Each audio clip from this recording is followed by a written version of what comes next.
പ്രശസ്ത ബംഗാളി എഴുത്തുകാരി മഹാശ്വേത ദേവി അന്തരിച്ചു. കൊൽക്കത്തയിലായിരുന്നു അന്ത്യം. 90 വയസ്സായിരുന്നു. ജ്ഞാനപീഠം, മഗ്സസെ, പത്മശ്രീ, പത്മവിഭൂഷൺ തുടങ്ങി നിരവധി പുരസ്കാരങ്ങൾ നേടിയിട്ടുണ്ട്. 90 വയസ്സായിരുന്നു. ഇവർക്ക് കിഡ്നി സംബന്ധമായ അസുഖങ്ങളാൽ ചികിത്സയിലായിരുന്നു. കഴിഞ്ഞ കുറച്ച് ദിവസങ്ങളായി ഗുരുതരമായ അവസ്ഥയിൽ ഇവർ ആശുപത്രിയിൽ ചികിത്സയിലായിരുന്നു. വലിയൊരു നഷ്ടം ഒരുപക്ഷെ നൽകിക്കൊണ്ടാണ് മഹാശ്വേതാദേവിയുടെ വിയോഗം ഉണ്ടായിരിക്കുന്നത്. സാമൂഹ്യ മേഖലയിൽ സജീവമായ ഇടപെടലുകൾ തൻ്റെ എഴുത്തിലൂടെയും പ്രവൃത്തിയിലൂടെയും നടത്തിയിരുന്ന വലിയൊരു വ്യക്തിയാണ് നഷ്ടമായിരിക്കുന്നത്. പ്രത്യേകിച്ച് ട്രൈബ്സിനിടയിൽ നടത്തിയിട്ടുള്ള പ്രവർത്തനങ്ങളൊക്കെ തന്നെയും വലിയ രീതിയിൽ ലോകശ്രദ്ധ നേടിയിരുന്നു.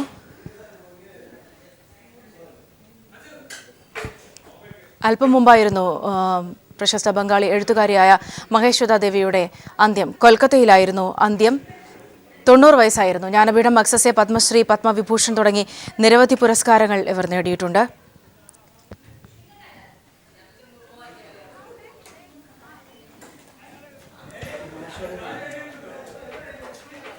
പ്രശസ്ത ബംഗാളി എഴുത്തുകാരി മഹാശ്വേത ദേവി അന്തരിച്ചു. കിഡ്നി സംബന്ധമായ അസുഖത്തെ തുടർന്ന് ചികിത്സയിലായിരുന്നു ഇവർ. കൊൽക്കത്തയിലായിരുന്നു അന്ത്യം. 90 വയസ്സായിരുന്നു. മഗ്സസെ, പത്മശ്രീ, പത്മവിഭൂഷൺ തുടങ്ങി നിരവധി പുരസ്കാരങ്ങൾ ഇവർ നേടിയിട്ടുണ്ട്. സാമൂഹ്യ രംഗത്തുള്ള പ്രവർത്തനങ്ങൾ കൂടിയാണ്. എഴുത്തിനൊപ്പം തന്നെ മഹാശ്വേത ദേവിയെ 1.5 മാസമായി ഇവർ ചികിത്സയിലായിരുന്നു, ഗുരുതരാവസ്ഥയിലായിരുന്നു. എന്നാൽ കഴിഞ്ഞ ദിവസങ്ങളിൽ നേരിയ രീതിയിൽ ആരോഗ്യത്തിൽ പുരോഗതി ഉണ്ടായിരുന്നു. അല്പം മുമ്പാണ് കൊൽക്കത്തയിൽ പ്രശസ്ത എഴുത്തുകാരിയായ മഹാശ്വേത ദേവി അന്തരിച്ചത്. രാജീവ് ചേർന്നുണ്ട് തത്സമയം വിവരങ്ങളുമായി. രാജീവ്. സൗമ്യ, പ്രമുഖ ബംഗാളി എഴുത്തുകാരിയും ജ്ഞാനപീഠ ജേതാവുമായ മഹാശ്വേത ദേവി അന്തരിച്ചിരിക്കുന്നു. 90 വയസ്സായിരുന്നു അവർക്ക്. കൊൽക്കത്തയിലെ സ്വകാര്യ ആശുപത്രിയിൽ വെച്ചായിരുന്നു അന്ത്യം. ഹൃദയാഘാതത്തെ തുടർന്നാണ് ഇപ്പോൾ അന്ത്യമുണ്ടായിരിക്കുന്നത്. വാർദ്ധക്യ സഹജമായ അസുഖങ്ങൾ ഉണ്ടായിരുന്നെങ്കിൽ പോലും ഹൃദയാഘാതമാണ് മരണകാരണമെന്നാണ് നമുക്ക് കൊൽക്കത്തയിൽ നിന്ന് ലഭിക്കുന്ന വിവരം. 1.5 മാസത്തോളം ആശുപത്രിയിൽ ചികിത്സയിലായിരുന്നു മഹാശ്വേത ദേവി. പത്മവിഭൂഷണം, മാഗ്സസ്യ പുരസ്കാരവും ഒപ്പം തന്നെ കേന്ദ്ര സാഹിത്യ അക്കാദമി പുരസ്കാരം ഉൾപ്പെടെയുള്ള നിരവധി അംഗീകാരങ്ങൾ ലഭിച്ച ഇന്ത്യയിലെ മികച്ച നോവലിസ്റ്റുകളിൽ ഒരാളാണ് ഇപ്പോൾ വിട്ടുപിരിഞ്ഞിരിക്കുന്നത്. 1926 ധാക്കയിലാണ് മഹാശ്വേത ദേവി ജനിച്ചത്. പിതാവ് കവിയും നോവലിസ്റ്റുമായിരുന്നു. അമ്മയും എഴുത്തുകാരിയും സാമൂഹ്യ പ്രവർത്തകയുമായിരുന്നു അമ്മ. പിതാവിൻ്റെ ഇളയ സഹോദരനായിരുന്നു പ്രശസ്ത ചലച്ചിത്ര സംവിധായകൻ ഋത്വിക് ഘട്ടക്. ഒപ്പം തന്നെ ഇത്തരത്തിൽ സാമൂഹിക പശ്ചാത്തലം കൂടി അല്ലെങ്കിൽ സാമൂഹിക സേവനവും പ്രവർത്തനവും കൂടിയ മഹാശ്വേത ദേവിയുടേതായി ഉണ്ട്. നമുക്ക് ഏറ്റവും പ്രധാനപ്പെട്ട കൃതികൾ ഝാൻസി റാണി എന്ന ആണ് മഹാശ്വേത ദേവിയുടെ ആദ്യ കൃതി. ഈ കൃതിയുടെ പേരിൽ തന്നെയാണ് അവർ വീണ്ടും കൂടുതൽ അറിയപ്പെട്ടത്. ഹസാർ ചൗരാസി കി മാ എന്ന നോവൽ 1048 അമ്മ എന്ന പേരിൽ മലയാളത്തിൽ തർജ്ജമ ചെയ്തിട്ടുണ്ട്. അരണ്യർ അധികാർ എന്ന നോവൽ ആരണ്യത്തിൻ്റെ അധികാരം എന്ന പേരിൽ മലയാളത്തിൽ തർജ്ജമ ചെയ്യപ്പെട്ടിട്ടുണ്ട്. ബ്യാദ് ഖണ്ഡ എന്ന നോവൽ മുകുന്ദൻ്റെ താളിയോലകൾ എന്ന പേരിൽ വിവർത്തനം ചെയ്യപ്പെട്ടിട്ടുണ്ട് മലയാളത്തിലേക്ക്. അതുപോലെ തന്നെ ദി വൈ ഗേൾ എന്ന കൃതി ഒരു എന്തിനെന്തിനു പെൺകുട്ടി എന്ന പേരിലും ഇത്തരത്തിൽ സക്കറിയ മലയാളത്തിൽ തർജ്ജമ ചെയ്തിട്ടുണ്ട്. ഹസാർ ചൗരാസി കി മാ, അരണ്യർ അധികാർ, തിത്തൂമിർ, അഗ്നിഗർഭ, ദ്രൗപദി, രുധാലി തുടങ്ങിയവയാണ് മഹാശ്വേത ദേവിയുടെ പ്രധാന കൃതികളായി അറിയപ്പെടുന്നത്. 1900 നേരത്തെ പറഞ്ഞ പോലെ ധാക്കയിലായിരുന്നു ജനനമെങ്കിലും പിന്നീട് ഇന്ത്യയുടെ ഭാഗമാകുകയായിരുന്നു മഹാശ്വേത ദേവിയുടെ മാതാപിതാക്കൾ. ഇടതുപക്ഷ അനുഭാവിയായിട്ടാണ് ജീവിതത്തിൻ്റെ ഏറെക്കാലം മഹാശ്വേത ദേവി കഴിഞ്ഞിരുന്നത്. എന്നാൽ ബംഗാൾ സർക്കാരിൻ്റെ നയങ്ങളുമായി ബന്ധപ്പെട്ട ചില പ്രതിഷേധങ്ങൾ ഉയർത്തിക്കൊണ്ട് ഒരു വേള ഇടതുപക്ഷ രാഷ്ട്രീയത്തിൽ നിന്ന് അകന്നു പോയിക്കൊണ്ടുള്ള ഒരു സമീപനവും മഹാശ്വേത ദേവി കൈക്കൊണ്ടിരുന്നു. എന്തായാലും ഭാരതത്തിലെ ഏറ്റവും പ്രമുഖയായ എഴുത്തുകാരിൽ ഒരാളാണ് ഇപ്പോൾ ഇല്ലാതായിരിക്കുന്നത്. സൗമ്യ, അവിടെയാണ് രാജീവ്. ഒരു ഭാഗത്ത് പലപ്പോഴും എഴുത്തുകാർ പ്രത്യേകിച്ച് സാമൂഹ്യ മേഖലയിൽ ചെയ്തിട്ടുള്ള കാര്യങ്ങളൊക്കെ തന്നെയും സ്മരിക്കപ്പെടുന്ന ഒരു അവസരം കൂടിയാണ് ഇങ്ങനെയുള്ള വലിയ ആളുകളുടെ ഈ വിയോഗം കൂടി. പ്രത്യേകിച്ച് മഹാശ്വേതയുടെ കാര്യം പറഞ്ഞാൽ ആദിവാസികൾക്കിടയിൽ സജീവമായി നിന്നുകൊണ്ട് അവരുടെ പ്രശ്നങ്ങൾ ജനങ്ങളുടെ ഇടയിലേക്ക് കൊണ്ടുവരാൻ, അധികാരികളുടെ ഇടയിലേക്ക് കൊണ്ടുവരാനുള്ള പ്രവർത്തനങ്ങൾ കൂടി നടത്തിയിരുന്നു. ഒരുപക്ഷെ അത്തരത്തിലുള്ള പ്രവർത്തനങ്ങളിലേക്ക് കൂടി പോയാൽ സൗമ്യ, എഴുത്തിനൊപ്പം സാമൂഹിക പ്രവർത്തനവും മഹാശ്വേത ദേവി നടത്തിയിരുന്നു. ഛത്തീസ്ഗഡ്, ബീഹാർ, മധ്യപ്രദേശ് തുടങ്ങിയ ആദിവാസി മേഖലകളിൽ ആദിവാസി ക്ഷേമത്തിനായി പോരാടിയിരുന്നു. ഇടതുപക്ഷ അനുഭാവിയായിരുന്ന മഹാശ്വേത ദേവി ബംഗാളിൽ സിംഗൂർ നദീകരണം പ്രശ്നവുമായി ബന്ധപ്പെട്ടൊക്കെ തന്നെയാണ് ഇടതുപക്ഷ അനുഭാവത്തിൽ നിന്ന് മാറി ഇടതുപക്ഷത്തിൻ്റെ വിമർശകയായി മാറുന്ന ഒരു പശ്ചാത്തലവും നമ്മൾ കണ്ടു. കേരളവുമായും നല്ല ബന്ധം മഹാശ്വേത ദേവിക്ക് ഉണ്ട്. പ്രകൃതി സംരക്ഷണത്തിനായിട്ടുള്ള പോരാട്ടങ്ങളിൽ മഹാശ്വേത ദേവി ഉണ്ടായിരുന്നു. അതുപോലെ തന്നെ ആദിവാസികൾക്കും ഗോത്രവർഗ വിഭാഗങ്ങൾക്കും ഒക്കെ വേണ്ടിയുള്ള പോരാട്ടത്തിൽ എല്ലാ കാലത്തും രാഷ്ട്രീയം നോക്കാതെ മുമ്പിൽ നിന്നിട്ടുള്ള ഒരു എഴുത്തുകാരിയാണ് മഹാശ്വേത ദേവി എന്ന് പറയേണ്ടി വരും. എന്തായാലും ഒരുപക്ഷെ ബംഗാളിൽ ആണ് കഴിയുന്നതെങ്കിലും കേരളവുമായും വളരെ അടുത്ത ബന്ധം അവർക്കുണ്ടായിരുന്നു എന്നത് തന്നെയാണ് ഇത്രയധികം കൃതികൾ മലയാളത്തിലേക്ക് തർജ്ജമ ചെയ്യപ്പെടുകയും ഒപ്പം നിരവധി വായനക്കാർ മഹാശ്വേത ദേവിക്ക് ഉണ്ടാവുകയും ചെയ്ത ഒരു പശ്ചാത്തലം കേരളത്തിലുള്ളത്. കേരളവുമായുള്ള അടുത്ത ബന്ധം തന്നെയാണ് സൗമ്യ. അവിടെ പലപ്പോഴും മഹാശ്വേത ദേവിയുടെ കൃതികൾ പ്രത്യേകിച്ച് മലയാളത്തിലേക്ക് നിരവധി തർജ്ജമ ചെയ്യപ്പെട്ടിട്ടുണ്ട്. ഇത്തരത്തിൽ ദേശഭേദത്തിനപ്പുറത്തായി തൻ്റെ വാക്കുകളെ അല്ലെ തൻ്റെ കൃതികളെ ആവിഷ്കരിക്കാനുള്ള ഒരു വലിയ ശ്രമം അവർ നടത്തിയിരുന്നു. അതിൻ്റെ ഒരു അംഗീകാരമാണ് ഒരുപക്ഷെ ഇന്ത്യയിലുടനീളം അവർക്ക് കിട്ടിയിട്ടുള്ള അവരുടെ വരികൾക്ക് കിട്ടിയിട്ടുള്ള കൃതികൾക്ക് കിട്ടിയിട്ടുള്ള ഒരു സ്വീകാര്യതയും. ആ വിധത്തിൽ കൂടി അവരുടെ പുസ്തകങ്ങളെ നിരീക്ഷിച്ചാൽ സൗമ്യ, ഇപ്പോൾ അല്പം മുമ്പാണ് തൃണമൂൽ കോൺഗ്രസ് നേതാവും ഒപ്പം തന്നെ പശ്ചിമ ബംഗാൾ മുഖ്യമന്ത്രിയുമായ മമതാ ബാനർജി ഇന്ത്യയിലെ തന്നെ ഏറ്റവും വലിയ എഴുത്തുകാരി എന്ന വിശേഷണം ട്വിറ്ററിൽ മഹാശ്വേത ദേവിക്ക് നൽകിയിട്ടുണ്ട്. അത് അക്ഷരാർത്ഥത്തിൽ ശരിയാണ് താനും. നിരവധി പുരസ്കാരങ്ങൾ, പത്മവിഭൂഷൺ, മക്സസ്യ പുരസ്കാരം, കേന്ദ്ര സാഹിത്യ അക്കാദമി പുരസ്കാരം, ഇതൊക്കെ ചൂണ്ടിക്കാണിക്കുന്നത് ഇന്ത്യക്കകത്തും പുറത്തും വലിയൊരു വായനാവൃന്ദം ഉണ്ടായിരുന്ന പ്രമുഖ എഴുത്തുകാരിൽ ഒരാളാണ് മഹാശ്വേത ദേവി എന്നാണ്. 90 വയസ്സ് വരെയുള്ള ജീവിതകാലത്തിനുള്ളിൽ സ്ത്രീകളുടെ ഉന്നമനത്തിനും ഒപ്പം തന്നെ ആദിവാസി അതുപോലെ തന്നെ ഗോത്രവർഗ ജീവിതങ്ങൾക്ക് അവരുടെ ഉന്നമനങ്ങൾക്കും വേണ്ടി പോരാടിയ മഹാശ്വേത ദേവി എന്നും പാർശ്വവൽക്കരിക്കപ്പെടുന്ന ജനവിഭാഗങ്ങളുടെ ഒപ്പമാണ് നിലകൊണ്ടത് എന്നുകൂടി പറയേണ്ടി വരും. എന്തായാലും മനുഷ്യാവകാശ പ്രശ്നങ്ങളിലും സ്ത്രീകളുടെ അവകാശങ്ങൾക്ക് വേണ്ടിയുള്ള പോരാട്ടങ്ങളിലും പ്രകൃതി സംരക്ഷണത്തിനും ഒക്കെ തന്നെ ഒരു എഴുത്തുകാരി എന്നതിലുപരി സാമൂഹ്യ പ്രവർത്തക എന്ന തലത്തിലേക്ക് മാറിക്കൊണ്ട് തന്നെ സജീവമായി രംഗത്തുണ്ടായിരുന്ന ഒരാളാണ് മഹാശ്വേത ദേവി. ഒപ്പം തന്നെ വളരെയധികം വായനക്കാർ മഹാശ്വേത ദേവിക്ക് ഉണ്ടായിട്ടുണ്ട്. അതുകൊണ്ട് തന്നെയാണ് പ്രത്യേകിച്ചും ഇടതുപക്ഷ രാഷ്ട്രീയത്തിൻ്റെ ധാര ഉൾക്കൊള്ളുന്ന ഒരു എഴുത്തുകാരി എന്ന നിലയിൽ തന്നെയാണ് കേരളത്തിലേക്ക് ഇത്രയും പുസ്തകങ്ങൾ തർജ്ജമ ചെയ്യപ്പെടുന്ന ഒരു സാഹചര്യം ഉണ്ടായിട്ടുള്ളത്. സൗമ്യ, ഒരുപക്ഷെ രാജീവ്, നമുക്കറിയാം നമ്മുടെ സ്വാതന്ത്ര്യ പോരാട്ടത്തിലൊക്കെ തന്നെയും നമ്മളുടെ എഴുത്തുകാരുടെയൊക്കെ ഒരു സംഭാവന അത് ജനങ്ങൾക്ക് ഒരു പോരാട്ട വീര്യമോ അവർക്ക് ചെറുത്തുനിൽപ്പിനുള്ള ഒരു ധൈര്യമോ ഒക്കെ നൽകുന്ന തരത്തിലുള്ള നിരവധി കൃതികൾ ഉണ്ടായിട്ടുണ്ട്. ഒരുപക്ഷെ സ്വാതന്ത്ര്യ അനന്തര ഇന്ത്യയിൽ കാര്യങ്ങളെല്ലാം സുരക്ഷിതമാണെന്നോ അല്ലെങ്കിൽ എല്ലാവർക്കും തുല്യനീതി എന്നൊക്കെയോ ഒരു ഭാഗത്ത് ചിലപ്പോൾ വാദിക്കപ്പെടുന്നുണ്ടെങ്കിലും അങ്ങനെയല്ല കാര്യങ്ങൾ എന്ന് ഉള്ള സ്വാഭാവികമായ ഒരവസ്ഥയുണ്ട്. അതിനെയൊക്കെ പുറത്തു കൊണ്ടുവരാനും ഒരുപക്ഷെ അത്തരക്കാർക്ക് കൂടി കരുത്താകാനും ഉള്ളതാണ് ഒരു കലാകാരൻ്റെ പ്രത്യേകിച്ചൊരു സാഹിത്യകാരൻ്റെ ജീവിതം എന്നുകൂടി മനസ്സിലാക്കിക്കൊണ്ടുള്ളൊരു പ്രവർത്തനമായിരുന്നില്ലേ? പ്രത്യേകിച്ച് 69 അധ്യാപികയായി ജോലി ഏറ്റെടുക്കുന്നു. അവിടെ ഒതുങ്ങി നിൽക്കുന്നില്ല. ആദിവാസികൾക്കിടയിലേക്ക് സമൂഹത്തിൽ അടിച്ചമർത്തപ്പെടുന്ന ഇവരുടെ ഇടയിലേക്ക് ഇറങ്ങിച്ചെന്നുകൊണ്ടുള്ളൊരു പ്രവർത്തനം കൂടിയല്ലേ ആയിരുന്നില്ലേ ഇവർ നടത്തിയിരുന്നത്?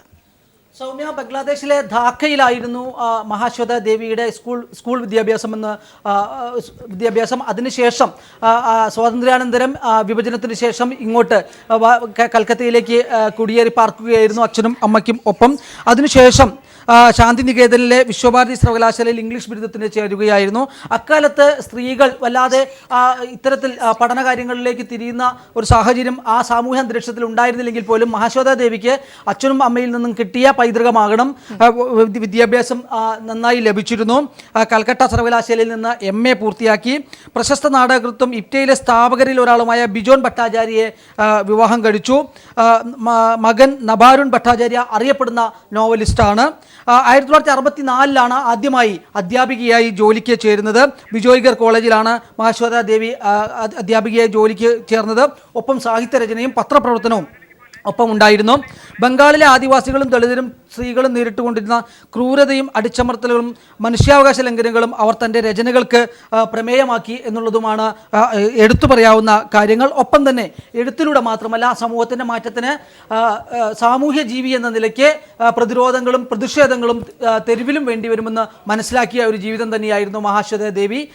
എന്തായാലും പാർശ്വവൽക്കരിക്കപ്പെടുന്ന ജനവിഭാഗങ്ങൾക്കൊപ്പം നിൽക്കാൻ തൻ്റെ ജീവിതത്തിലെ വലിയൊരു വിഭാഗം അവർ ചെലവഴിച്ചു എന്നുള്ളതും നമ്മൾ പ്രത്യേകതയായി എടുത്തു പറയേണ്ടിയിരിക്കുന്നു. സൗമ്യ, അവിടെയാണ് പാരിസ്ഥിതിക വിഷയങ്ങളിലുള്ള ഇടപെടലുകൾ.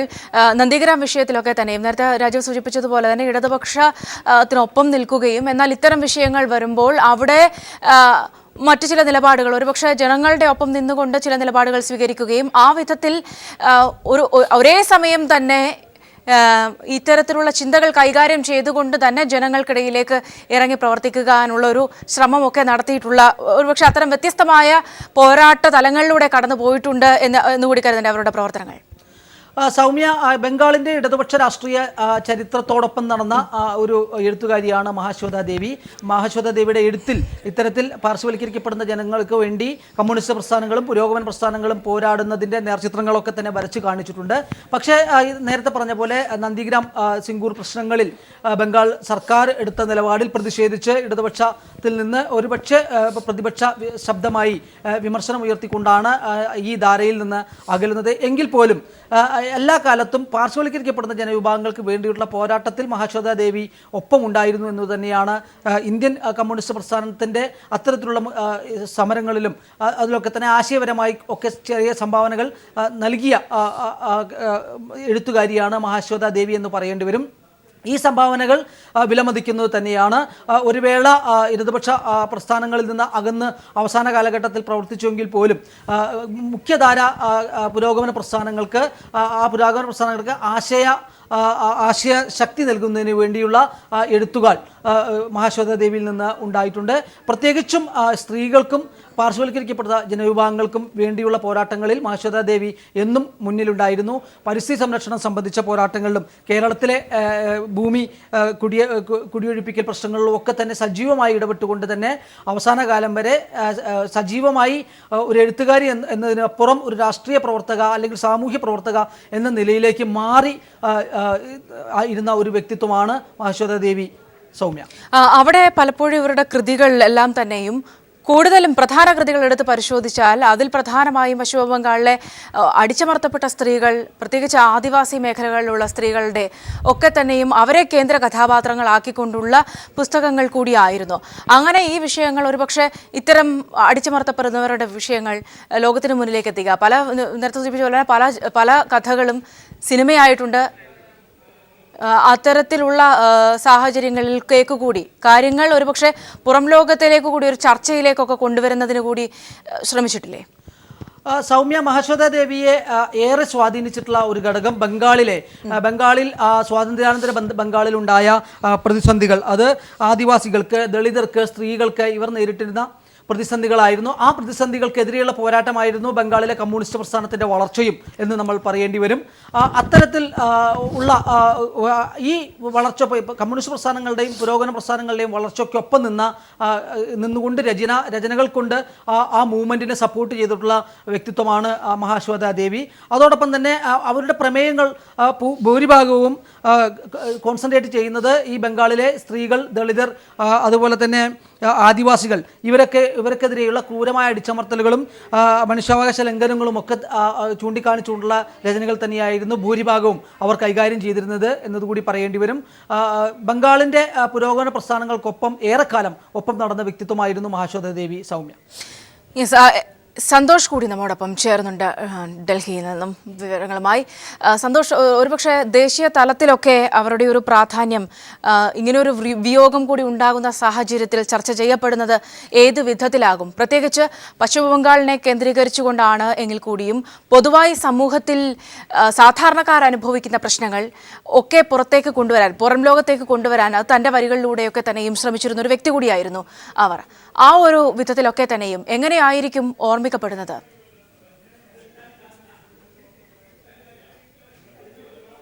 സൗമ്യ 2 മാസമായി മഹാശ്വേതാദേവി കൊൽക്കത്തയിലെ ബെല്ലേവ്യൂ ആശുപത്രിയിൽ ചികിത്സയിലായിരുന്നു. വാർദ്ധക്യ സഹജമായ അസുഖത്തെ തുടർന്നായിരുന്നു ആശുപത്രിയിൽ പ്രവേശിപ്പിച്ചിരുന്നത്. ആ സമയത്തു തന്നെ മുതൽക്ക് തന്നെ ദേശീയ തലത്തിൽ ഉൾപ്പെടെ വളരെ രാജ്യം കണ്ട ഏറ്റവും പ്രമുഖയായ ഒരു എഴുത്തുകാരിയും സാമൂഹ്യ പ്രവർത്തകയും എന്നുള്ള രീതിയിൽ ശ്വേതാദേവിയുടെ ആരോഗ്യ വിവരം സംബന്ധിച്ച് ഏറെ ആശങ്കയുണ്ടായിരുന്നു. കഴിഞ്ഞ ദിവസമാണ് കിഡ്നി പൂർണ്ണമായും തകരാറിലാവുകയും അതോടൊപ്പം തന്നെ ഹാർട്ട് അറ്റാക്ക്, ഹൃദയസ്തംഭനം ഉണ്ടാവുകയും ചെയ്തത്. ഇതിനുശേഷം മഹാശ്വേതാദേവിയുടെ ആരോഗ്യനില വളരെയധികം ആശങ്കയിലായിരുന്നു. അതിനുശേഷം വളരെയധികം രീതിയിലുള്ള ആശങ്കയും നിലനിന്നിരുന്നു. ഏതായാലും ദേശീയ തലത്തിൽ തന്നെ രാഷ്ട്രീയ രംഗത്തും സാഹിത്യ രംഗത്തും അതോടൊപ്പം തന്നെ സാമൂഹ്യ പരിഷ്കർത്താവ് എന്നുള്ള നിലയിൽ പോലും വിശേഷിപ്പിക്കാൻ കഴിയുന്ന രാജ്യത്തെ ഒരു പ്രധാന എഴുത്തുകാരി തന്നെയാണ് മഹാശ്വേതാദേവി എന്നുള്ള കാര്യത്തിൽ സംശയമില്ല. പ്രത്യേകിച്ചും അടിച്ചമർത്തപ്പെട്ടവർക്ക് വേണ്ടിയും അതോടൊപ്പം തന്നെ പ്രകൃതി സംരക്ഷണത്തിനും വേണ്ടി നിലയുറപ്പിച്ച് നിരവധി പോരാട്ടങ്ങൾക്ക് മുന്നിൽ നിന്നിട്ടുള്ള ഒരു വ്യക്തിത്വം കൂടിയാണ് മഹാശ്വേതാദേവിയുടേത്. 2ാം ലോക മഹായുദ്ധത്തിന് ശേഷം കൊൽക്കത്ത ഉൾപ്പെടുന്ന പശ്ചിമ ബംഗാളിൽ ക്ഷാമത്തിൻ്റെ പിടിയിൽ അമർന്നപ്പോൾ പോലും അന്ന് ഈ പാവപ്പെട്ടവർക്ക് വേണ്ടി പ്രവർത്തിക്കാൻ ഇറങ്ങിക്കൊണ്ട് വളരെ ചെറിയ പ്രായത്തിൽ തന്നെ പാവപ്പെട്ടവർക്ക് വേണ്ടി പ്രവർത്തിക്കാൻ ഇറങ്ങിക്കൊണ്ട് ക്ഷാമത്തിൻ്റെ കെടുതികൾ നേരിടുന്നവർക്ക് സഹായം നൽകാൻ വേണ്ടി രംഗത്തിറങ്ങിക്കൊണ്ട് അന്ന് ഈ സാമൂഹ്യ മേഖലയിൽ പ്രവർത്തനം കുറിച്ചിട്ടുണ്ട് മഹാശ്വേതാദേവി. അന്ന് തൊട്ട് ഇങ്ങോട്ട് സാഹിത്യരംഗത്തും എഴുത്തിൽ കൂടാതെ കൂടുതൽ ഇത്തരത്തിലുള്ള വിഷയങ്ങളിൽ ദളിതരുടെയും ആദിവാസികളുടെയും അതോടൊപ്പം തന്നെ അടിച്ചമർത്തപ്പെട്ട ജനവിഭാഗങ്ങളുടെ കൂടെ നിന്ന് എഴുതിയിട്ടുള്ള ഒരാളായി തന്നെയാണ് മഹാശ്വേതാദേവിയെ രാജ്യവും ലോകവും അംഗീകരിക്കുന്നത്. അതുകൊണ്ട് തന്നെ ഒരു സാഹിത്യകാരിക്കും സാമൂഹ്യ പ്രവർത്തകർക്കും ലഭിക്കാൻ കഴിയുന്ന പരമാവധി പുരസ്കാരങ്ങളെല്ലാം തന്നെ പത്മഭൂഷണും പത്മവിഭൂഷണും പത്മശ്രീയും മക്സേസെ അവാർഡ് ഉൾപ്പെടെയുള്ള എല്ലാ പുരസ്കാരങ്ങളും നേടിയെടുക്കാൻ കഴിഞ്ഞ ഒരു എഴുത്തുകാരി എന്നുള്ള പ്രത്യേകത കൂടിയുണ്ട്. അതോടൊപ്പം തന്നെ മറ്റൊരു പ്രധാനപ്പെട്ട കാര്യം, പശ്ചിമ ബംഗാളിനെ സംബന്ധിച്ചിടത്തോളം സിനിമയും പശ്ചിമ ബംഗാളിൻ്റെ ഇത്തരത്തിലുള്ള പ്രവർത്തനങ്ങളിൽ വലിയൊരു മാധ്യമമാണ്. അതുകൊണ്ട് തന്നെ ഈ മഹാശ്വേതാദേവിയുടെ നിരവധി കൃതികൾ പശ്ചിമ ബംഗാളിലെ ബംഗാളി ഭാഷയിലെ പ്രശസ്തമായ സിനിമകൾക്ക് കഥയായിട്ടുണ്ട്, പ്രമേയമായിട്ടുണ്ട് എന്നുള്ളതുകൂടി വളരെ ശ്രദ്ധേയമാണ്. ഏറ്റവും പ്രധാനമായും മഹാശ്വേതാദേവി പ്രകൃതി ചൂഷണവുമായി ബന്ധപ്പെട്ട വിഷയങ്ങളിൽ എടുത്തിട്ടുള്ള നിലപാടുകൾ, എഴുത്തുകൾ തന്നെയാണ് രാജ്യം ശ്രദ്ധിക്കാനുള്ള ഏറ്റവും പ്രധാനപ്പെട്ട കാരണം. അതോടൊപ്പം തന്നെ മലയാളികളുമായി വളരെ അടുത്ത ബന്ധം സൂക്ഷിച്ചിരുന്നു. കേരളത്തിൽ നിരവധി പരിപാടികളിൽ പങ്കെടുക്കാൻ മഹാശ്വേതാദേവി വരികയും ചെയ്തിരുന്നു. രാജ്യത്ത് തന്നെ എല്ലാ സംസ്ഥാനങ്ങളിലും യാത്ര ചെയ്ത് ദളിതരുടെയും ആദിവാസികളുടെയും വിഷയങ്ങളിലും പ്രകൃതി ചൂഷണവുമായി ബന്ധപ്പെട്ട വിഷയങ്ങളിലും എല്ലാം തന്നെയും ഉറച്ച നിലപാടുകൾ സ്വീകരിക്കുകയും ഏത് ഭരണകൂടമായാലും ഭരണകൂടത്തിനെതിരെ ആഞ്ഞടിക്കാൻ പോലും മടിയില്ലാത്ത തരത്തിലുള്ള പ്രവർത്തനങ്ങൾ കാഴ്ചവെക്കുകയും ചെയ്തിട്ടുണ്ട്. അതുകൊണ്ട് തന്നെ രാജ്യവും ലോകവും അംഗീകരിച്ച ഒരു പ്രതിഭ അല്ലെങ്കിൽ ഒരു സാമൂഹ്യ പ്രവർത്തകയെ, എഴുത്തുകാരിയെ തന്നെയാണ് നഷ്ടമായിട്ടുള്ളത്. അതിൻ്റെ ഒരു ഞെട്ടലിൽ തന്നെയാണ് രാജ്യം ഉള്ളത്. ഏതായാലും പശ്ചിമ ബംഗാൾ മുഖ്യമന്ത്രി മമതാ ബാനർജി ഈ മഹാശ്വേതാദേവിയുടെ വിയോഗത്തിൽ നടുക്കം രേഖപ്പെടുത്തിയിട്ടുണ്ട്. തൻ്റെ ഉപദേശകയായിരുന്നു എല്ലാ കാര്യങ്ങളിലും മഹാശ്വേതാദേവി എന്നാണ് പശ്ചിമ ബംഗാൾ മുഖ്യമന്ത്രി അല്പസമയം മുൻപ് ട്വീറ്റ് ചെയ്തത്. ഏതായാലും ആദ്യ ഘട്ടം മുതൽക്ക് തന്നെ പശ്ചിമ ബംഗാളിൽ സ്വതന്ത്രാനന്തര പശ്ചിമ ബംഗാളിൽ ബംഗ്ലാദേശ് വിഭജന കാലത്ത് പാക് വിഭജന കാലത്ത് വളരെയധികം കലാപങ്ങൾ, വർഗീയ കലാപങ്ങൾ ഉൾപ്പെടെയുള്ളവ പൊട്ടിപ്പുറപ്പെട്ട ഒരു സമയമുണ്ടായിരുന്നു. വിഭജനാനന്തര ഇന്ത്യയിൽ പശ്ചിമ ബംഗാളിലേക്ക് വലിയ രീതിയിൽ വിഭജിക്കപ്പെട്ട പാകിസ്ഥാനിൽ നിന്നുള്ള ഒഴുക്കുണ്ടായിരുന്നു. ആ സമയത്ത് പശ്ചിമ ബംഗാളിൽ കൽക്കത്ത ഉൾപ്പെടെയുള്ള നഗരങ്ങളിലും പട്ടിണി, മരണവും സംഘർഷങ്ങളും എല്ലാം തന്നെ പടർന്നു പിടിക്കുന്ന ഒരു സാഹചര്യം ഉണ്ടായിരുന്നു. ഈ സാഹചര്യങ്ങളിൽ പോലും ഈ പറയുന്ന വലിയ കുടിയേറ്റമുണ്ടായ സമയത്ത്, വലിയ രീതിയിലുള്ള ഒഴുക്കുണ്ടായ സമയത്തെല്ലാം തന്നെ അവരുടെ ആവശ്യങ്ങൾക്ക് വേണ്ടി പ്രവർത്തിച്ചു. ഏതായാലും ഒരു ഇടതുപക്ഷ സഹയാത്രികയായിരുന്നു മഹാശ്വേതാദേവി ഏറെക്കാലം. എന്നാൽ ചില വിഷയങ്ങളിൽ ഇടതുപക്ഷവുമായി പശ്ചിമ ബംഗാളിലെ കമ്മ്യൂണിസ്റ്റ് സർക്കാരുമായി ഇടയുകയും പിന്നീട് അങ്ങോട്ട് ഇടതുപക്ഷത്ത് നിന്ന് മാറി മറ്റൊരു ചേരിയിലാണ് മഹാശ്വേതാദേവിയുടെ പ്രവർത്തനങ്ങൾ ഉണ്ടായത്. സിംഗൂരിലും നന്ദിഗ്രാമിലും ഭൂമി ഏറ്റെടുക്കുന്ന വിഷയവുമായി ബന്ധപ്പെട്ടാണ് ഇടതുപക്ഷവുമായി മഹാശ്വേതാദേവി അല്ലെങ്കിൽ ഇടതു ചിന്താധാരയുമായി മഹാശ്വേതാദേവി അല്പം അകൽച്ച തുടങ്ങിയത്. അതിനുശേഷം ഇങ്ങോട്ട് പലതരത്തിലുള്ള വിമർശനങ്ങളും ഇടതുപക്ഷത്തിനെതിരെ മഹാശ്വേതാദേവി നടത്തുകയും ചെയ്തിട്ടുണ്ട്. ഏതായാലും രാഷ്ട്രീയത്തിലും സാഹിത്യത്തിലും സാമൂഹ്യ പരിഷ്കരണത്തിനും എല്ലാം തന്നെയും നിറഞ്ഞു നിന്നിരുന്ന രാജ്യം കണ്ട ഒരു അതുല്യ പ്രതിഭയുടെ വിയോഗം തന്നെയാണ് ഉണ്ടായിട്ടുള്ളത്. അതിൻ്റെ ഒരു ഞെട്ടലിൽ തന്നെയാണ് രാജ്യമുള്ളതും. സൗമ്യ, ഒരുപക്ഷെ തൻ്റെ എഴുത്തുകളിലേക്ക് മഹാശ്വേത ദേവിയുടെ കൃതികളിലേക്ക് കടന്നാൽ സന്തോഷ്, അവിടെ പലപ്പോഴും അവർ പറഞ്ഞിട്ടുണ്ട് ഇത്തരത്തിൽ അടിച്ചമർത്തപ്പെട്ടവർ, സമൂഹത്തിൽ നിന്നും മാറ്റി നിർത്തപ്പെട്ടവർ പല കാരണങ്ങൾ കൊണ്ട് അവരാണ് എൻ്റെ എഴുത്തിന് ആധാരമെന്ന്, അത്തരം ആളുകളാണ് തനിക്ക് ഇൻസ്പിറേഷൻ എന്ന്. അതായത് എന്തൊക്കെ ദുരുപയോഗപ്പെടുത്തൽ ഉണ്ടായാലും അതിനെയൊക്കെ ചെറുത്തുനിന്ന് പോരാടുന്നവരാണ് തൻ്റെ എഴുത്തുകൾക്ക് നിദാനമെന്ന് പലപ്പോഴും അവർ പറഞ്ഞിട്ടുണ്ട് പല പ്രസംഗങ്ങളിലും. ഒരു പക്ഷേ ഇത്തരത്തിലുള്ള ചെറുത്തുനിൽപ്പുകൾക്കൊക്കെ തന്നെയും ചുക്കാൻ പിടിച്ചത്, അല്ലെങ്കിൽ അതിൻ്റെ മുൻപിൽ നിന്നത്, അല്ലെങ്കിൽ അവർക്കൊരു നട്ടലായതൊക്കെ ഒരു പരിധിവരെ പശ്ചിമബംഗാളിനെ സംബന്ധിച്ചിടത്തോളം ഒക്കെ മഹാശ്വേത ദേവിയുടെ പ്രസൻസും ഒക്കെ കൂടിയായിരുന്നില്ലേ?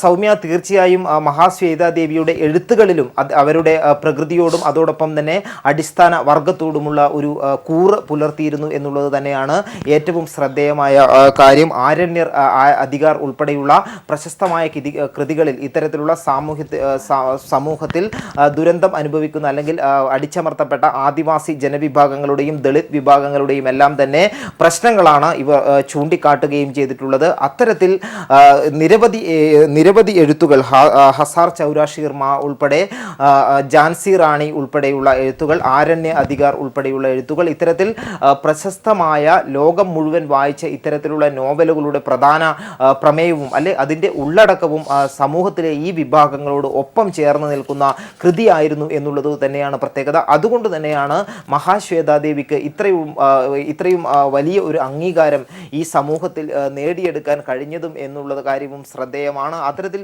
എഴുത്തിലും പ്രവർത്തനങ്ങളിലും, സാമൂഹ്യ പ്രവർത്തനങ്ങളിലും, എഴുത്തിലും രാഷ്ട്രീയത്തിലും എല്ലാം തന്നെയും ഒരു പ്രത്യേക ഒരു നിലപാട്, അതായത് അടിസ്ഥാന വർഗത്തിൻ്റെ കൂടെ നിൽക്കുന്ന ഒരു നിലപാട് സ്വീകരിച്ചു വന്നിട്ടുണ്ട് ആദ്യഘട്ടം മുതൽക്കു തന്നെ. അതോടൊപ്പം തന്നെ മഹാശ്വേതാ ദേവിയുടെ കൃതികളിൽ പല കൃതികളിലും പ്രമേയമായിട്ടുള്ളത് ഒന്ന് പ്രകൃതിയുടെ ചൂഷണം സംബന്ധിച്ചാണ്. അതിൽ അവർക്ക് വളരെ തിരികെ എത്താം. കൊൽക്കത്ത ദേശാഭിമാനി കൊൽക്കത്ത റിപ്പോർട്ടർ ഗോപി നമ്മോടൊപ്പം ടെലിഫോൺ ലൈൻ ചേരുന്നുണ്ട്. ശ്രീ ഗോപി, കഴിഞ്ഞ ദിവസങ്ങളിലെല്ലാം തന്നെ അസുഖം ഗുരുതരമായതിനെ തുടർന്ന് ചികിത്സയിലായിരുന്നു. എപ്പോഴായിരുന്നു അന്ത്യം? അതുമായി ബന്ധപ്പെട്ട് അവിടെ നിന്ന് ലഭിക്കുന്ന വിവരങ്ങൾ എങ്ങനെയാണ്? വളരെ മരണം ഉച്ചയ്ക്ക് ഒരു അരമണിക്കൂർ മുമ്പാണ്, 3:15 മരണം സംഭവിച്ചിരിക്കുന്നത്. അതിനു മുമ്പ് തന്നെ വളരെ ആസന്ന നിലയിലായിരുന്നു. കഴിഞ്ഞ 2 മാസമായിട്ട് ആശുപത്രിയിലായിരുന്നു. കഴിഞ്ഞ ഒരാഴ്ചയായിട്ട് വളരെ ആസന്ന നിലയിലായിരുന്നു. ഇപ്പൊ വൈകുന്നേരം 3:15 അന്ത്യം സംഭവിച്ചത്. ഒരുപക്ഷെ ഇവരുടെ ഒരു വിയോഗം, പ്രത്യേകിച്ച് ആ ഭാഗത്തൊക്കെ തന്നെ പശ്ചിമബംഗാൾ പൊതുവിൽ തന്നെ എങ്ങനെയായിരിക്കും ഈ ഒരു വികാരം പ്രതിധ്വനിക്കുക? ബംഗാൾ സാഹിത്യത്തിലെ പ്രമുഖ കണ്ണികളിലെ അല്ലെങ്കിൽ പ്രമുഖ നിരയിലെ ഒരാൾ കൂടിയാണ് മഹാശ്വേതാ ദേവിയുടെ നിര്യാണം മൂലം അന്ത്യമായിരിക്കുന്നത്, ശേഷിച്ചിരിക്കുന്നതെന്ന് പറയാം. നിരവധി പ്രഗത്ഭരായ എഴുത്തുകാര് ബംഗാളില് അവസാനമായിട്ട് ഇപ്പോൾ ഉണ്ടായിരുന്നതില് ഏറ്റവും പ്രഗത്ഭ എഴുത്തുകാരിൽ ഒരാളായിരുന്നു മഹാശ്വേതാ ദേവി. രാജ്യാന്തര ബഹുമതികൾ നേടിയിട്ടുള്ള അല്ലെങ്കിൽ രാജ്യാന്തര തലത്തിൽ തന്നെ അറിയപ്പെടുന്ന ഏറ്റവും പ്രമുഖ എഴുത്തുകാരിയായിരുന്നു എന്നുള്ളതിൽ സംശയമില്ല. അപ്പോൾ അത് ബംഗാൾ സാഹിത്യത്തിനൊരു തീരാ നഷ്ടം തന്നെയാണത്, നേരെ സംശയമില്ല. വളരെ കാലമായി, വളരെ ചെറുപ്പം മുതൽ സാഹിത്യരംഗത്ത് കൈവച്ച അവര് ദീർഘമായി ആ രംഗത്ത് നിലനിന്നു എന്നുള്ളതാണൊരു പ്രത്യേകത. പ്രത്യേകിച്ച് അധികൃത വർഗത്തിന് വേണ്ടിയും ആദിവാസികളുടെ വിഭാഗത്തിന് വേണ്ടി സാഹിത്യത്തിൽ ബംഗാൾ വലിയൊരു മുതൽക്കൂട്ടായിരുന്നു ദേവി നൽകിയിരുന്നത്. ആദിവാസികളുടെ ഇടയിൽ താമസിച്ച് അവരോടൊപ്പം ജീവിതം ചെലവഴിച്ച് അവരുടെ ജീവിതം അതേപടി സാഹിത്യത്തിലേക്കും കലാരംഗത്തും പകർത്തിയിട്ടുള്ള ഒരു പ്രമുഖ എഴുത്തുകാരിയായിരുന്നു മഹാശ്വേതാ ദേവി. അവിടെയായിരുന്നു ഗോപി, ഒരുപക്ഷെ ഇത്തരം വിഷയങ്ങളിൽ പ്രത്യേകിച്ച് ജനങ്ങൾ, സാധാരണക്കാർ സമൂഹത്തിൽ നേരിടുന്ന ഇത്തരം അടിച്ചമർത്തലുകൾക്ക് എല്ലാ ഇടങ്ങളിലും എല്ലാ ദേശങ്ങളിലും ഒരേ മുഖം തന്നെയാണ് ഉള്ളത്, അല്ലെങ്കിൽ പട്ടിണിയുടെ വേദന ഒന്ന് തന്നെയാണ് എന്നൊക്കെ തിരിച്ചറിഞ്ഞുകൊണ്ടുള്ളതായിരുന്നു മഹാശ്വേതാ ദേവിയുടെ കൃതികൾ. അതുകൊണ്ട് തന്നെയാണ് ഒരുപക്ഷെ കേരളത്തിലടക്കം ഇവരുടെ എഴുത്തുകൾക്ക് അത്രയും വലിയൊരു സ്വീകാര്യത ലഭിച്ചതും. അല്ല, കേരളത്തിലെ ബംഗാളിലെ പഴയ സാഹിത്യകാരന്മാരുടെ എല്ലാ പ്രമുഖ എഴുത്തുകാരും കേരളത്തിൽ വളരെയധികം സ്വീകാര്യത ലഭിച്ചിട്ടുണ്ട്. ശിവൻ വിമൽ, ധാരാളം ആളുകളുടെ ബംഗാളിലെ എല്ലാ എഴുത്തുകാരെയും, അക്കൂട്ടത്തിൽ മഹാശ്വേതാ ദേവിയുടെയും വളരെ പ്രാമുഖ്യം ലഭിച്ചിട്ടുള്ളത് എടുത്തു പറയേണ്ട ഒരു കാര്യമാണ്. പ്രത്യേകിച്ച് ബംഗാളിലെ മിക്കവാറും പഴയ എഴുത്തുകാരെല്ലാവരും കേരളത്തിൽ സുപരിചിതരാണ്. എല്ലാ കൃതികളും കേരളത്തിൽ പരിഭാഷപ്പെടുത്തിയിട്ടുണ്ട്. അതോടൊപ്പം തന്നെ മഹേഷ ദേവിയുടെയും ഉണ്ട്. മഹേഷ ദേവി ബംഗാളിലെ ഏറ്റവും ഒരു പ്രമുഖ എഴുത്തുകാരി. ഇപ്പോഴത്തെ ഒരുപക്ഷെ പുതിയ തലമുറയ്ക്ക് മഹേഷ ദേവി അറിയില്ലെങ്കിലും അവരുടെ പഴയ എഴുത്തുകളൊക്കെ വളരെയധികം അധീത വർഗത്തിന്റെ, ഞാൻ നേരത്തെ സൂചിപ്പിച്ചവരുടെ അധീത വർഗങ്ങളുടെയും അതുപോലെ ആദിവാസി ജനവിഭാഗത്തിന്റെ ഇടയിൽ നിന്നുകൊണ്ട്, അല്ലെങ്കിൽ അവരുടെ പ്രത്യേകിച്ച് ഒരു ഉന്നത വിഭാഗത്തിൽ ജനിച്ച, ഒരു ബ്രാഹ്മണ ഗുണത്തിൽ ജനിച്ച് താഴെ തട്ടിൽ ആദിവാസികളുടെയും പിന്നോക്ക വിഭാഗങ്ങളുടെ ഇടയിലേക്ക് ഇറങ്ങിച്ചെന്ന് അവരുടെ ജീവിതം മനസ്സിലാക്കി അവരുടെ ജീവിതം സാഹിത്യത്തിലേക്കും കലകളിലേക്കും ഒക്കെ കൊണ്ടുവരാൻ കഴിഞ്ഞു എന്നുള്ള ഒരു പ്രാധാന്യമാണ് മഹേഷ ദേവിയെ സംബന്ധിച്ചോളം നമുക്ക് എടുത്ത് പറയാനുള്ളത്. ഒരുപക്ഷെ സാമൂഹ്യ മേഖലയിലെ ഒപ്പം തന്നെ പാരിസ്ഥിതിക മേഖലയിലുള്ള ഇടപെടലുകളൊക്കെ നമുക്കറിയാം. ഒരു ഘട്ടത്തിൽ നന്ദിഗ്രാം വിഷയവുമായൊക്കെ ബന്ധപ്പെട്ട് മറ്റൊരു രാഷ്ട്രീയ തർക്കങ്ങളിലേക്കോ അല്ലെങ്കിൽ ചർച്ചകളിലേക്കോ ഒക്കെ തന്നെയും പോയിരുന്നൊരു നിലപാടൊക്കെയും അവർ സ്വീകരിച്ചിരുന്നു. പക്ഷേ അതിനൊക്കെ അപ്പുറത്ത് നിന്ന് അവസാന കാലം വരെയും ഈ കാര്യങ്ങളിലൊക്കെ പരിസ്ഥിതിയുമായി ബന്ധപ്പെട്ട കാര്യങ്ങളിലൊക്കെയും തന്നെയും മഹേശ്വത ദേവി സ്വീകരിച്ചിരുന്ന നിലപാടുകൾ ഒരുപക്ഷെ മാതൃകാപരമല്ലേ? അതെ, പരിസ്ഥിതി സംബന്ധിച്ചിട്ടും പലപ്പോഴും വിവാദമായ പല പ്രശ്നങ്ങളും മഹേഷ ദേവി ഉണ്ടാക്കിയിട്ടുണ്ട് എന്നുള്ള ഈ അവസരത്തിൽ എടുത്തു പറയേണ്ടതാണ്. പലപ്പോഴും ഇടതുപക്ഷത്തിന്റെ ഒരു സഹചാരിയായിട്ടായിരുന്നു അറിയപ്പെടുന്നതെങ്കിലും ഒരു അവസാന കാലങ്ങളിൽ ഇടതുപക്ഷത്തിന്റെ വിരുദ്ധമായ പല നിലപാടുകളും എടുക്കേണ്ടി ചെയ്തിട്ടുള്ള ഒരു സംഭവവികാസങ്ങൾ ഉണ്ടായിരുന്നു. പ്രത്യേകിച്ച് കഴിഞ്ഞ ഒരു 10 വർഷത്തിനുള്ളിൽ വിവാദ പല വർഷങ്ങൾക്കും ഇടതുപക്ഷം സ്വീകരിക്കുന്ന നിലപാടിന് വിരുദ്ധമായിട്ട് വലതുപക്ഷത്തോടൊപ്പം ചേർന്നുകൊണ്ട് പ്രവർത്തിച്ചു എന്നുള്ളത് ഒരു പ്രത്യേകതയാണ് മഹേഷ ദേവിയെ കാണാൻ കഴിഞ്ഞത്. ആദ്യം ഇടതുപക്ഷത്തിന്റെ സഹചാരിയായിട്ടാണ് മഹേഷ പ്രവർത്തിച്ചു പോന്നിട്ടുള്ളത്. പ്രത്യേകിച്ച് കമ്മ്യൂണിസ്റ്റ് പ്രസ്ഥാനമായിട്ട് വളരെ അടുത്ത് നിന്ന് പ്രവർത്തിച്ച ഒരു എഴുത്തുകാരിയാണ് മഹേഷ ദേവി. പക്ഷേ അവസാന കാലങ്ങളിൽ കമ്മ്യൂണിസ്റ്റ് പാർട്ടിയുടെ ഭാഗത്തു നിന്നുള്ള പല പാകപ്പിഴകളും എടുത്തു കാട്ടി അതിനെതിരായിട്ട് നിന്ന് പ്രവർത്തിക്കുകയും ചെയ്തിട്ടുള്ളത്. പക്ഷെ അതിൽ തന്നെ പലപ്പോഴും വളരെയധികം വിവാദങ്ങൾ ഉണ്ടായിട്ടുണ്ടെന്നുള്ളതും ഈ അവസരത്തിൽ എടുത്തു കാണിക്കേണ്ട ഒരു കാര്യമാണ്. പ്രത്യേകിച്ച് നന്ദിഗ്രാം സംഭവം, അല്ലെങ്കിൽ ഇടതുപക്ഷ ഗവൺമെന്റിന്, ഇടതുമുന്നണി സർക്കാരിന് എതിരായിട്ട് പരസ്യമായിട്ട് രംഗത്ത് വരികയും തുറന്ന ഒരു പോര് ഗവൺമെന്റുമായി നടത്തുകയും ചെയ്ത ചില സംഭവങ്ങളൊക്കെ ഉണ്ടായിട്ടുണ്ട്. നന്ദി ഗോപി, അവസരത്തിൽ ഞങ്ങളുടെ സഹകരിച്ചതിന്. മഹാശ്വേത ദേവി, എഴുത്തുകാരിയും സാമൂഹ്യ പ്രവർത്തകയുമായിരുന്ന മഹാശ്വേത ദേവി അന്തരിച്ചു. 1/2 മണിക്കൂർ മുമ്പായിരുന്നു അന്ത്യം. കൊൽക്കത്തയിൽ ജ്ഞാനപീഠം മക്സസെ പുരസ്കാരങ്ങളടക്കം പത്മവിഭൂഷൺ അടക്കം നൽകി രാജ്യം അവരെ ആദരിച്ചിട്ടുണ്ട്.